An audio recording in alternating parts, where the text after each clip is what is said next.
കിച്ചണിലേക്ക് ഒരിക്കൽ കൂടി സ്വാഗതം.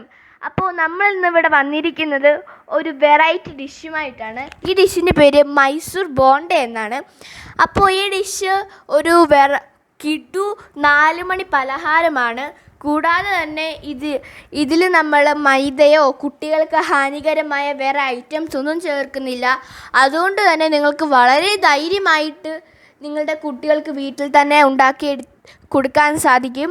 അപ്പോൾ നിങ്ങൾക്ക് ഞങ്ങളുടെ ഈ വീഡിയോ ഇഷ്ടപ്പെട്ടെങ്കിൽ ലൈക്ക് ചെയ്യുക, കമൻറ്റ് ചെയ്യുക, സബ്സ്ക്രൈബ് ചെയ്യുക.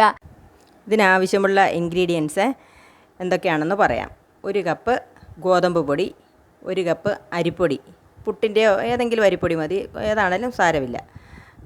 അധികം പുളിയില്ലാത്ത തൈര് 1/2 കപ്പ്, പിന്നെ കുറച്ച് മല്ലിയില ഇതുപോലെ ചെറുതായിട്ട് അരിഞ്ഞത്, ഒരു ചെറിയ കഷ്ണം ഇഞ്ചി ഇതുപോലെ അരിഞ്ഞത്, 2 ചെറിയ പച്ചമുളക് ഇതുപോലെ അരിഞ്ഞത് ചെറുതായിട്ട്, ഒരു വലിയ സബോള ഇതുപോലെ ചെറുതായിട്ട് അരിഞ്ഞത്. ഇതാണ് ഇതിനാവശ്യമുള്ള സാധനങ്ങൾ.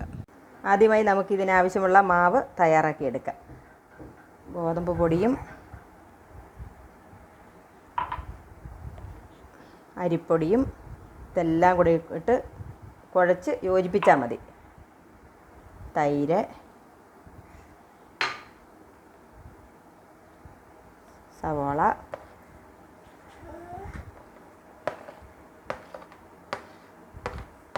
പച്ചമുളക്, ഇഞ്ചി, മല്ലിയില, ഇതെല്ലാം ഉപ്പും അല്പം ഒരു 1/2 ടീസ്പൂൺ സോഡാപ്പൊടി ഇതെല്ലാം കൂടി ഇട്ടൊന്ന് യോജിപ്പിച്ചിട്ട് കാണിക്കാം. നമ്മൾ ഈ മാവ് തയ്യാറാക്കുന്നതിനിടെ ആവശ്യത്തിന് വെള്ളം ഒഴിച്ച് കൊടുത്തിട്ടുണ്ടായിരുന്നു.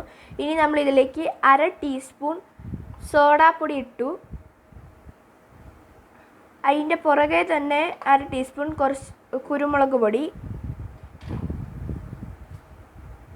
പിന്നെ ആവശ്യത്തിന് പഞ്ചസാര. ഇവിടെ ഞങ്ങൾ 1 ടീസ്പൂൺ പഞ്ചസാരയാണ് ഇട്ടിരിക്കുന്നത്. അതിനുശേഷം ആവശ്യത്തിന് ഉപ്പ്. എല്ലാം കൂടെ ചേർത്ത് നമ്മൾ നല്ലവണ്ണം മിക്സ് ചെയ്ത് കൊടുക്കുവാണ്. ഇതിന് ശേഷം നിങ്ങളെ കാണിച്ചു തരാം. മാവ് നമ്മളിവിടെ കുഴച്ചെടുത്തിട്ടുണ്ട്. ഇതാ നിങ്ങൾക്ക് കാണാമെന്ന് വിശ്വസിക്കുന്നു. ഈ രീതി വേണം കുഴച്ചെടുക്കാൻ. ഇനി നമുക്കിത് ഒരു 10 മിനിറ്റ് റെസ്റ്റ് ചെയ്യാൻ വേണ്ടി വെക്കാം. അപ്പോൾ നമ്മുടെ മാവ് 10 മിനിറ്റ് റെസ്റ്റ് ചെയ്യാൻ വെച്ചിരുന്നു. അത് കഴിഞ്ഞ് എടുത്തു. ഇനി നമ്മുടെ അടുത്ത സ്റ്റെപ്പ് എന്തെന്ന് വെച്ചാൽ, ഒരു ചീനച്ചട്ടി ഞങ്ങൾ സ്റ്റൗവിൽ വെച്ചിട്ടുണ്ട്. അതിലേക്ക് കുറച്ച് ആവശ്യത്തിന് ഓയിൽ ഒഴിച്ച് കൊടുത്തു. ഇനി ആ ഓയിൽ തിളച്ച് വരുമ്പോഴത്തേക്ക് നമ്മൾ തയ്യാറാക്കി വെച്ചിരിക്കുന്ന മാവ് ഒഴിച്ചു കൊടുക്കുക എന്നാണ്. ഇപ്പോൾ ഓയിൽ തിളയ്ക്കാൻ വേണ്ടി നമുക്ക് വെയിറ്റ് ചെയ്യാം. നമ്മളിതാ തിളച്ച എണ്ണയിലേക്ക് ബോണ്ടയുടെ മാവ് ഇട്ട് കൊടുത്തിട്ടുണ്ട്.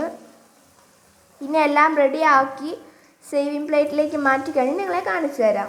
പിന്നെ എല്ലാവരോടും പറയുവാണ്, നിങ്ങൾക്ക് ആവശ്യമെങ്കിൽ ഈ ഗരം മസാല ഇടാവുന്നതാണ്. അതിന് നല്ലൊരു ടേസ്റ്റാണല്ലോ, നല്ലൊരു ഫ്ലേവറും കിട്ടും. അതുകൊണ്ടാണ് പറഞ്ഞത്. നിങ്ങൾക്ക് ആവശ്യമെങ്കിൽ മാത്രം ഈ മാവ് കലക്കുന്ന സമയത്ത് നിങ്ങൾക്ക് കുറച്ച് ഗരം മസാല കൂടെ ആഡ് ചെയ്യാവുന്നതാണ്. അപ്പോൾ നമ്മുടെ ഡിഷ് റെഡി ആയിട്ടുണ്ട്. എല്ലാവരും ഇത് തയ്യാറാക്കി നോക്കണം. 1 കപ്പ് ഗോതമ്പ് പൊടി, 1 കപ്പ് നമ്മുടെ പുട്ടിന് നനയ്ക്കുന്ന പൊടി, അരിപ്പൊടി ബാലൻസ് വന്നാൽ അതുകൊണ്ട് കൂടെ കുട്ടി ഉണ്ടാക്കിയാലും മതിയല്ലോ. അപ്പോൾ 1 കപ്പ് ഗോതമ്പ് പൊടി, 1 കപ്പ് അരിപ്പൊടിയും കൂടെ ഉണ്ടെങ്കിൽ നല്ല രസമായിട്ട് ഉണ്ടാക്കാം. നല്ല ടേസ്റ്റിയാണ്. എല്ലാവരും വീട്ടിലിത് ട്രൈ ചെയ്ത് നോക്കണം. നമ്മളെ നല്ല ഒരു ഡിഷാണിത്. അപ്പോൾ നമ്മുടെ എപ്പിസോഡ് ഇവിടെ അവസാനിക്കുകയാണ്. അടുത്തൊരു സൂപ്പർ ഡിഷുമായി അടുത്ത എപ്പിസോഡിൽ കണ്ടുമുട്ടുന്നതുവരെ ബൈ ബൈ.